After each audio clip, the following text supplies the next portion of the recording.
He's been sweating a lot, just while we've been talking to him, and his behaviour, he's leaning over the bench a lot and just things that most people don't do when you're looking through their bags, asking a lot of questions about why we're going through his bag. So we want to make sure that he's not got anything in his bags or on his person or inside his body. You know, we do get passengers that carry drugs internally as well, so yeah, that can be a big problem and difficult to find as well. The man claims he lives in Sydney, but he has made several trips from Melbourne to Los Angeles in recent months, and Officer Jerome wants to know why.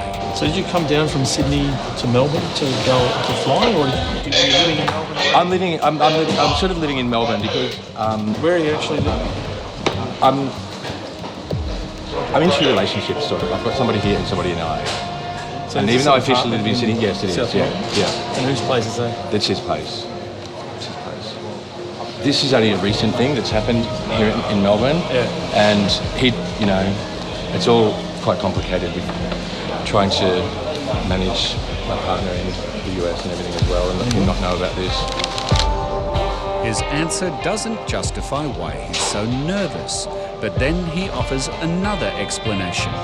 He wanted to point out that he may have a marijuana joint inside his bag, and he said, I tried to find it, couldn't find it, so he said, you may come across that or not. So I said, you know, are you okay physically? You're sweating a lot, you all right? Yeah, no, I'm just worried about it's all like you all seem to think I'm smuggling or something.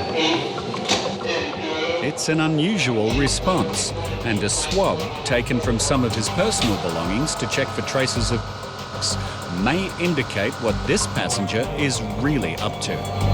And the result is negative. The man claims the reason for his nervousness is because there may be a in his suitcase, but the case is now empty, and as it's put through the X-ray, no or any other illicit substances are found. All right, we can pack this up. Yep.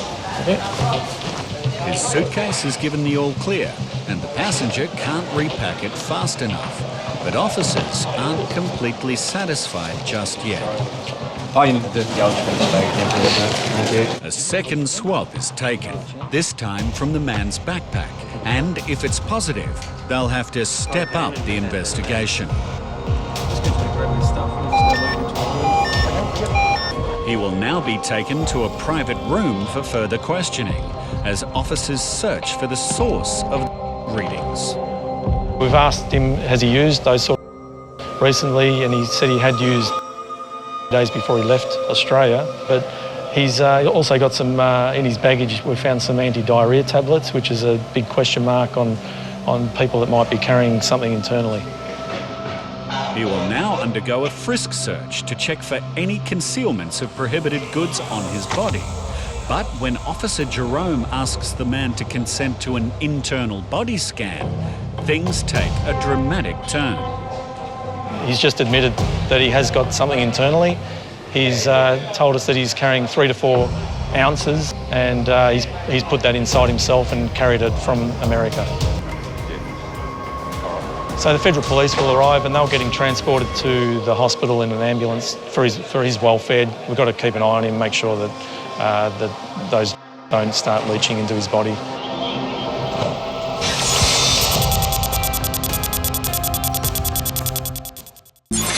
You need to come with me on the bench. Okay. I'll ask you some questions, and maybe I need to check some of the bags, okay? Okay, let's go.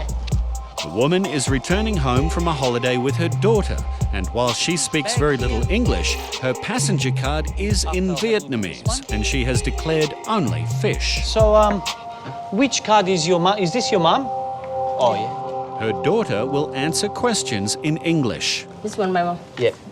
Did she read and understand the questions? Yeah. She knows what's inside the bags? Yeah. Does she know?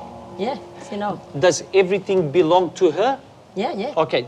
So I need to open this bag? Yeah, yeah. As he opens the box, Officer Sash immediately locates a number of non-commercially packed items that will need to be checked. What is this here? Fish, this fish. Yes. Fish made dry already. Oh, already dry, yeah. Yeah, dry. Okay. And this one? And this one, lemongrass. Lemongrass.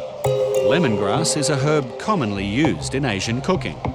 Now you smell. Oh, yes, yes. Yes. But fresh plants and vegetables are subject to strict import conditions, as they may harbour pests or diseases. Does she have anything fresh here? Yeah, good. Fresh bread. Fresh bread. What about any seeds or plants? No. Or nothing like this one fresh? Like lemongrass? No. No, huh? Just Officer Sash doesn't find any fresh bread in the bag, but he discovers an item that definitely shouldn't be there. What's this one? Kia. What is this? Cái hộp mà. Oh, some seeds for the garden. Huh? Okay. But high-risk seeds are no laughing matter. I think this lady's in a spot of trouble today. Where does it come from? Is it from a Garden. vegetable or is Yeah, it vegetable. from vegetable? Yeah, Okay. very dry vegetable like that. Oh, yeah. You cook and then it smell nice. Smell nice. The woman claims they are for cooking, but Officer Sash is not convinced. They're not for roasting, definitely. If it was a kilo or 2 kilos, and when they roasted the pumpkin seeds or watermelon seeds, they're a different sort of look. You know they're roasted, but these are definitely fresh. So you put it in the ground and will grow. Diseased seeds from foreign countries have the potential to devastate Australia's environment, and failing to declare them is a serious offence. So we'll see what else we'll find, and then we'll see what the outcome will be. Is just fish here? Fish. Do you have anything else here? No. No, huh? But it seems the message is not getting through. Okay. What's this one? Cá. Crab? Fish. No, what's this one? Bà kia. Crab. Little crab. Crab? This one look like cooked already. Cooked? Yes, cooked already. Nhỏ nhỏ vậy. Incredibly, the bag is full of crabs, and concerns are raised by the possibility that they are still alive. So this one already dead? Yeah, already there. Fresh, Yeah, yeah. but already dead, and you freeze. Is that correct? That already, and then she put And then fish you sauce, freeze. fish sauce together, everything like that. Fish sauce and salt. And then That's- she keep about 2 weeks, eat like that. Okay, okay. Fresh crabs can only be brought into Australia if they meet strict import conditions. Did they give you any paperwork for this one? No. No. So fresh crabs need documentation stating that they're frozen minus 18 degrees for 7 days, otherwise they can still be alive.